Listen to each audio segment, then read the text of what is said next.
நண்பர்களுக்கு வணக்கம். இன்னைக்கு இந்த வீடியோல வேர்க்கடலை சட்னி எப்படி செய்யறதுன்னு பார்க்கலாம்.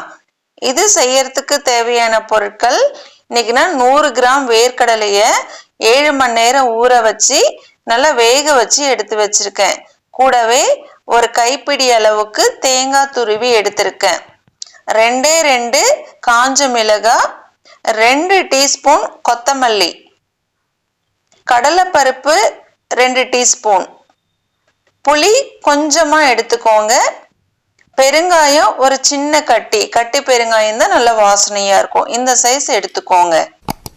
கூடவே உப்பு தேவையான அளவுக்கு, தாளிக்கிறதுக்கு கடுகு கருவேப்பிலை, அவ்வளவுதான். இப்ப எப்படி செய்யறதுன்னு பார்க்கலாம். முதல்ல கொத்தமல்லி, கடலைப்பருப்பு, பெருங்காயம், மிளகாய் இது 4ஐயும் நல்லா வறுத்துக்கங்க. இந்த மாதிரி வறுத்து நல்லா ஆற வச்சு எடுத்துக்கோங்க. இதை நாம ஒரு மிக்ஸி ஜாருக்கு இப்ப மாத்திடலாம். வேர்க்கடலையில உடம்புக்கு தேவையான சத்துக்கள் நிறைய இருக்கு, விட்டமின்ஸ் இருக்கு. குழந்தைகளுக்கு ரொம்ப நல்லது. வாரத்துக்கு ஒரு நாளாவது இந்த சட்னியை அரைச்சு கொடுக்கலாம்.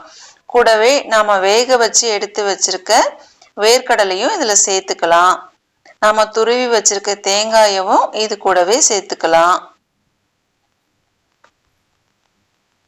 புளியவும் இது கூடவே சேர்த்துக்கலாம். உப்பையும் இது கூடவே சேர்த்துக்கலாம். இப்ப இந்த மிக்ஸியை நாம போட்டு சட்னியை எடுத்துடலாம். இப்ப எனக்கு சட்னி ரெடி ஆயிடுச்சு. இப்ப வேற பாத்திரத்துக்கு மாத்திடலாம். நம்ம கடுகையும் கருவேப்பிலையும் மேல தாளிச்சு எடுத்துக்கலாம். ரொம்ப ஈஸியா செய்யக்கூடிய ஒன்று தான் இந்த வேர்க்கடலை சட்னியை. நாம் இட்லி தோசைக்கு தொட்டு சாப்பிடலாம். ரொம்ப நல்லா இருக்கும். நீங்களும் செஞ்சு பாருங்க. வேறு ஒரு ரெசிபியோட அடுத்த வீடியோவில் நான் உங்களை சந்திக்கிறேன். நன்றி.